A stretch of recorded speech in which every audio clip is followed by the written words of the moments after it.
Qu'est-ce que la WWE sans rivalité? Nous aimons tous regarder les combats intenses sur les terrains de la WWE. Et sans aucun doute, c'est l'un des sports où l'on peut être sûr d'assister à beaucoup de rivalités intenses entre les stars. Et il n'y a pas de déception car beaucoup de haine a été manifestée.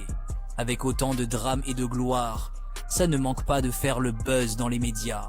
Ne vous inquiétez pas, cette vidéo va en montrer beaucoup. Vous voyez, les actes des lutteurs parlent souvent plus fort que leurs mots, les laissant avec un ou deux bleus à plusieurs reprises. Et les fans ont également entendu des histoires sur des lutteurs utilisant leur influence en coulisses pour rendre la vie misérable à leurs adversaires. Restez à l'écoute pendant que nous revisitons quelques vieilles rivalités du passé nostalgique de la WWE. Et abonnez-vous à cette chaîne pour plus de contenu sur la lutte, et n'oubliez pas de liker en passant. Maintenant, passons à la suite. Numéro 1. Edge et Matt Hardy. La rancune entre Edge et Matt Hardy est bien connue des fans de lutte. Nous avons tous vu Edge, qui est remarquablement beau et possède le charisme pour attirer n'importe quelle dame qui passe par là. Si vous êtes un bon conteur, vous verrez où je veux en venir. Oui, la copine de Matt Hardy était parmi les femmes qu'il a séduites, et Hardy n'était pas prêt à laisser passer ça. Matt et Jeff Hardy ont débuté à la WWE en même temps qu'Edge, qui a ensuite choisi Christian comme son partenaire. Ils sont devenus de grands amis et ont parcouru les routes ensemble. Lita a commencé sa carrière à la WWE comme manager de Cesarios, mais elle l'a rapidement quitté pour rejoindre Matt et Jeff dans l'équipe extrême. Lina et Matt ont commencé à sortir ensemble et leur lien s'est renforcé. Quand Matt Hardy a été écarté pendant presque un an en 2004 à cause d'une grave blessure au genou, Lina a commencé à voyager avec son ami proche et celui de Matt, Ed. Lita a entamé une liaison avec Edge lorsque Matt était en tournée. Edge était marié à l'époque et Lita sortait toujours avec Matt, créant un scénario gênant. Lorsque Hardy l'a découvert, il était furieux et a pris des mesures non éthiques. Le contrat de Hardy a été résilié plus tard après qu'il a annoncé publiquement que sa petite amie de l'époque, Lita, avait une liaison avec son ami Edge. Cependant, une fois l'affaire rendue publique, les fans de la WWE ont exprimé leurs sentiments à Edge et Lita, la majorité soutenant Hardy, Ric Flair et Mick Foley. Nous savons tous que les femmes provoquent généralement d'importantes querelles entre les hommes, surtout entre de grands amis. Mais cette fois, c'était les hommes eux-mêmes. Ric Flair et Mick Foley sont deux géants de l'entreprise de lutte professionnelle. Et, bien que leur carrière se soit terminée il y a des décennies, ils sont toujours révérés par la génération actuelle de lutteurs et de fans pour avoir versé des torrents de sang pour le plaisir du public. Flair, reconnu comme une légende incontestable, et Mick Foley, le compagnon franchement sous-estimé et sous-apprécié, jouait un rôle clé pendant l'ère Attitude. Foley et Flair ne s'entendaient pas. Flair était perdu au début, mais Foley a lancé plusieurs pics. Garçon, critiquant sa technique de promo et affirmant qu'à la différence de Flair, il a mis son corps en jeu et a lancé le broyeur pour le plaisir des fans. Cela était en réponse à l'autobiographie de Flayers, dans laquelle il traitait Mick Foley de cascadeur glorifié et arguait que Foley n'avait d'autre choix que de se détruire, parce qu'il n'avait pas d'autre moyen de s'entendre avec les fans. Au final, il a traité Mick Foley de grand fan de lui-même, ce qui a irrité Foley. Foley a également beaucoup écrit sur Flair dans son livre. Alors que Flair était un travailleur brillant, il n'était pas un grand organisateur, selon la légende hardcore. Selon Foley, le garçon de la nature n'était qu'un organisateur moyen comme il l'était en tant que lutteur. En 2004, ces deux-là se sont vraiment croisés à l'écran et en coulisses.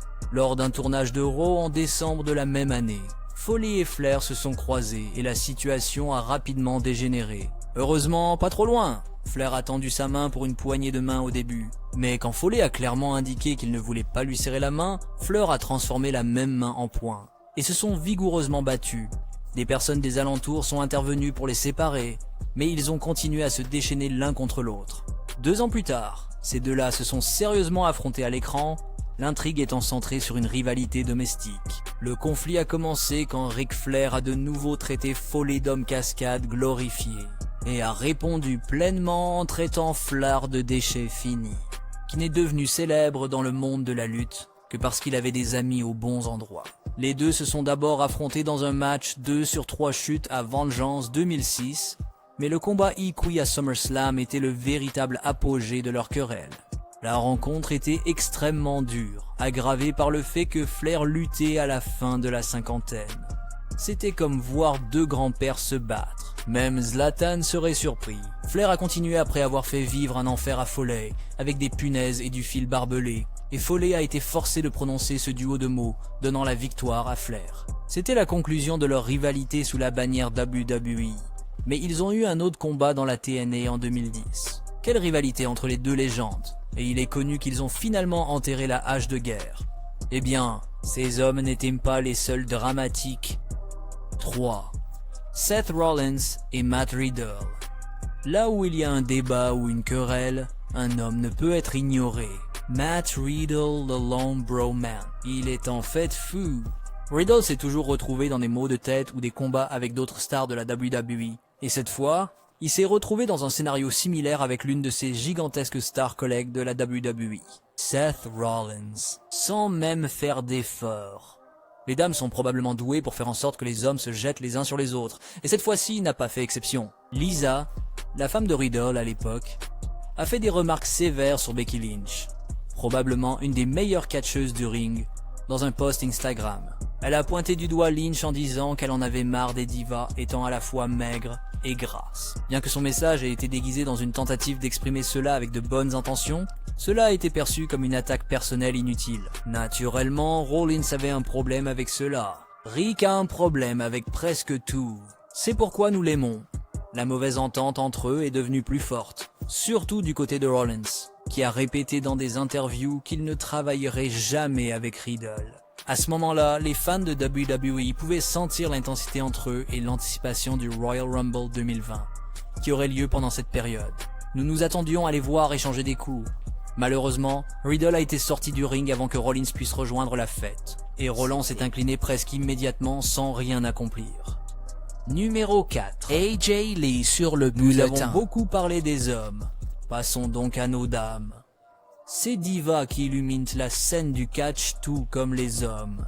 L'ancienne championne des divas de la WWE, AJ Lee, et les membres du Hall of Fame de la WWE, The Bella Twins, ont eu une rivalité que les fans de catch n'oublieront jamais. Alors que leurs échanges devenaient plus personnels, leur rivalité a dégénéré.